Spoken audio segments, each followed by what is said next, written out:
Yes. So my question is for Kristof, but I'll actually let Art answer it. My reputation precedes me. So I'm wondering if countries, specifically Greece and Italy come to mind, but also France and Spain, have ever considered pushing back against the refugee rules to be similar to what the United States does when it picks up migrants at sea. So we have in the United States asylum when you come to the US border, but we have an entirely different structure when migrants are caught at sea. Italy and France. First of all, France. Now they have an upcoming presidential election, and the main topic is immigration and immigration from the Maghreb countries. All of the main candidates have a major platform talking about immigration, and as a part of that, asylum and refugees. And there has been mostly from right-wing, more parties on the right, heavy criticism of the EU system that we still have in force. In Italy, during the 2014 and 15 migration crisis, people crossing on ragtag boats from mostly from Libya to the small Italian island of Lampedusa, there has been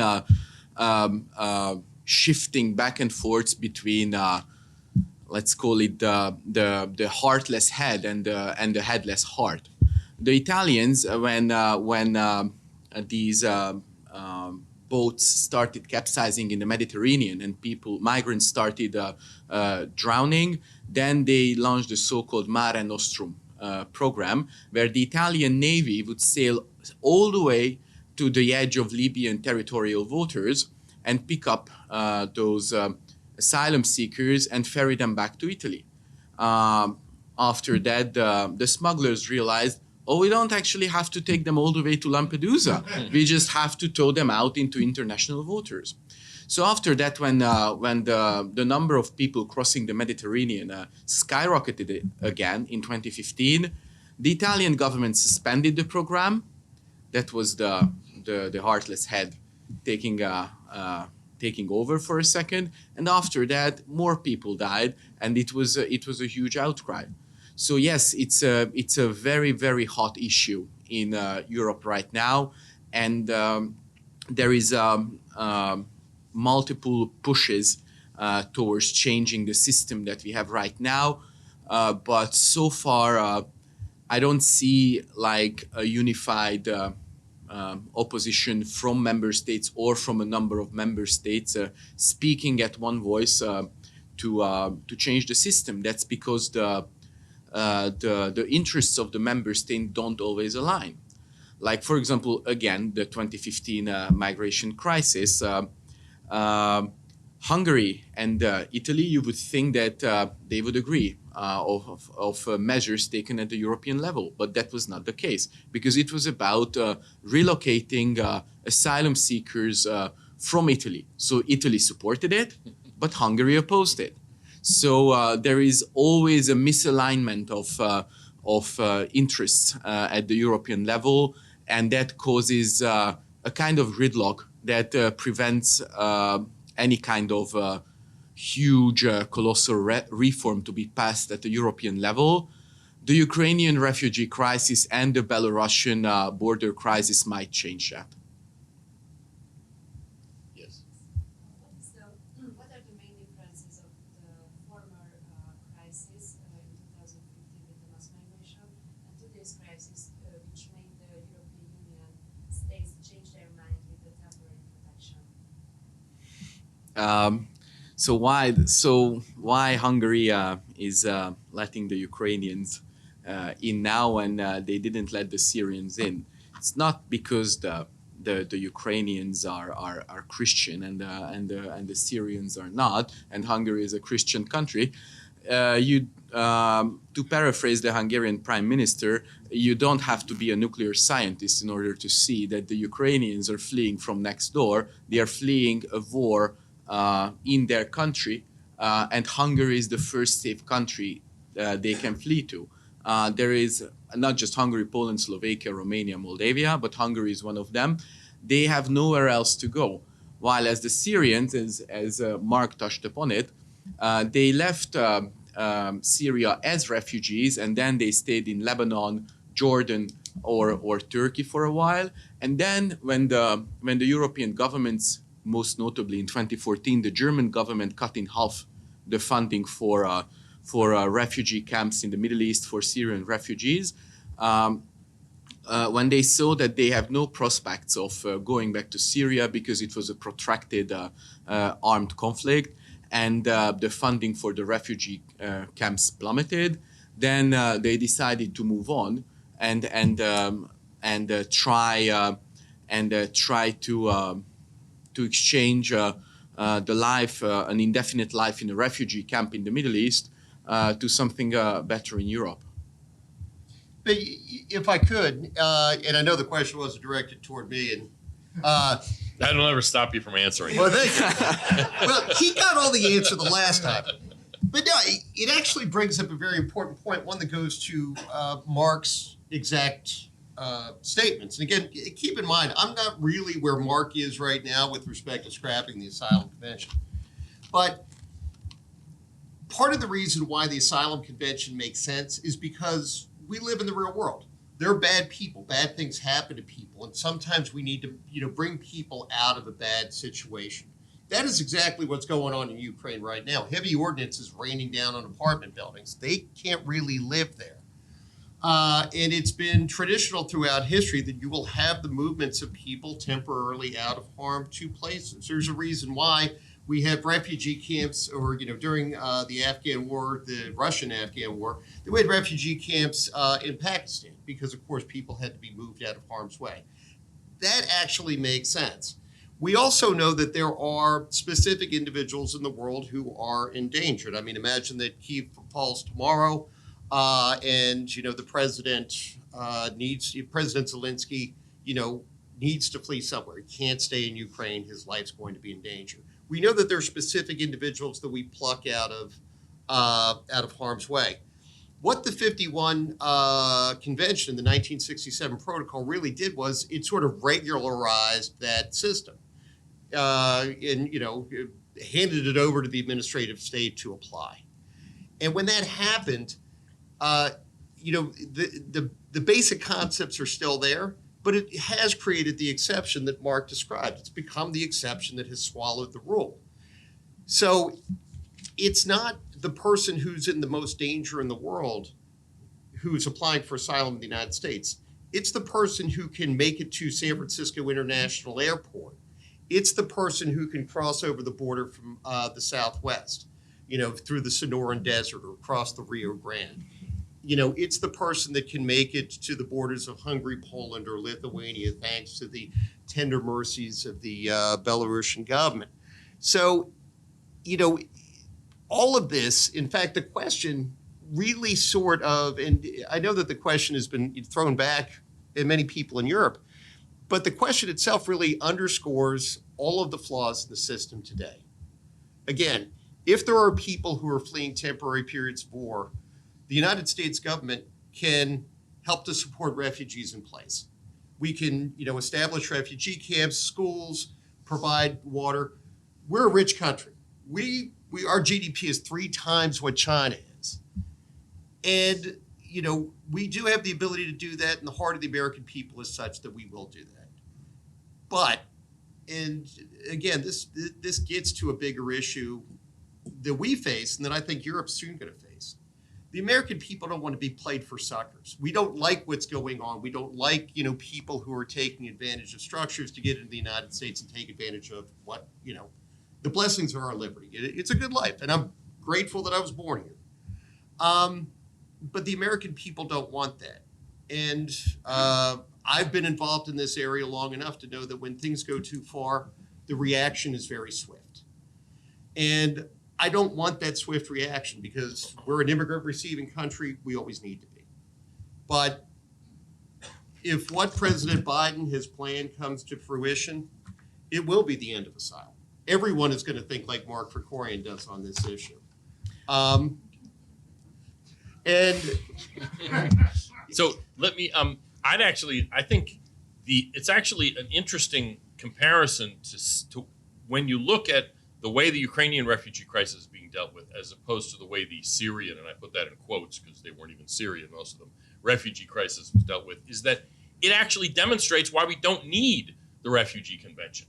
In other words, this should be left to the political decision making of receiving countries. Like so much of this structure of international agreements, only democratic, self-governing, and I'll even say it, civilized countries are the ones who comply with it, who would be complying with these rules in one way or another, probably on their own through their democratic processes. It wouldn't necessarily be consistent and regularized, but there's all kinds of signatories to the Refugee Convention and Protocol that couldn't care less about the rules in there.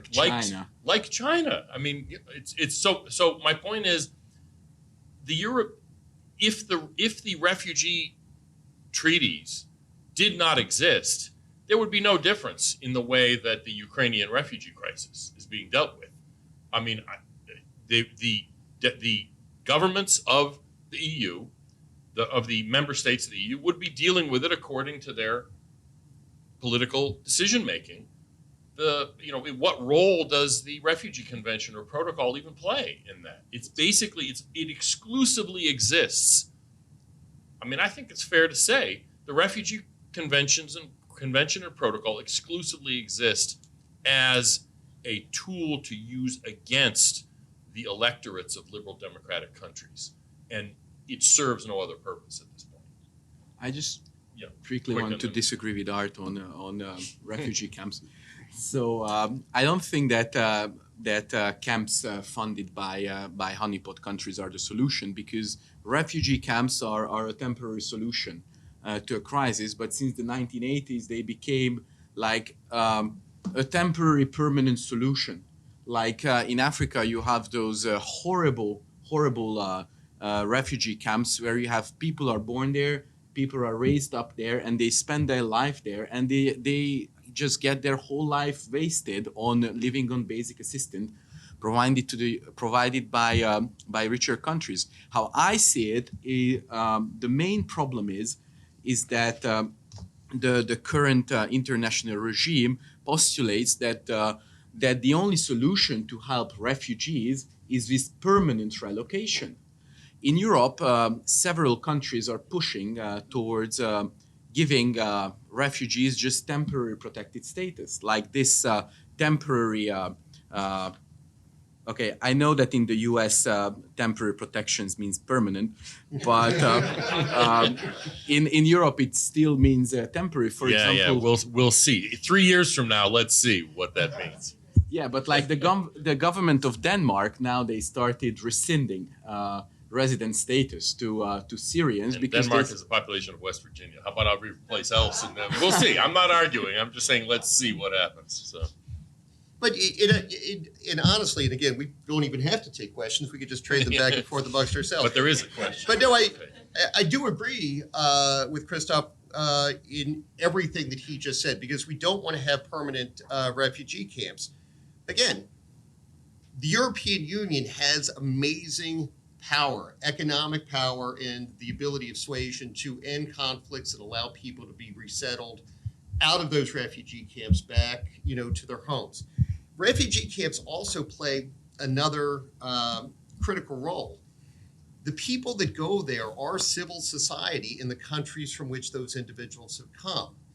If you empty out the refugee camps and you send them to Western countries or other countries, when the conflicts that drove people to those refugee camps are over, there's not going to be a civil society left to rebuild that country. We say in the United States, our children are our future. They've obviously never met my children, or I hope they have. It is one of those things. Human capital is the most critical thing that any country has. And when you take human capital, the Guatemalan foreign minister a couple of years ago talked about taking, the children from Guatemala into the United States. That is the future of Guatemala. If the problem is corruption, violence, and poverty in a country, and then you hollow out the civil society in the country, you're just going to get more corruption, poverty, and violence. So I do agree with that. But again, we need to do a better job of solving regional conflicts so that we can get people back home to rebuild civil society. Let's take one last question because lunch awaits, and I'm hungry. Go ahead. Well, I guess my question is maybe the depressing one. So let's assume you get everything you want. We pull out of the treaty you want. We change some of our asylum laws. But right now in America, and it's same we hear in Europe, based on the previous panel, they can't even send people home who aren't supposed to be there, right? If we've had continually 10 to 12 million illegal immigrants residing in the United States, and Europe has the vast majority of failed asylum applicants aren't even sent home, you could create a new treaty and a new regime. But the problem is none of the Western societies seem to have the will to even send people home who've had their day in court. And that's why you get all this craziness. We've got to keep them out at the border. In the United States, we send people to Guantanamo at various times so we can somehow keep them out of the jurisdiction of the U.S. courts. I mean, the problem is underlying in all these societies. They can't seem to muster the political will to actually send people home. So who cares what the regime is?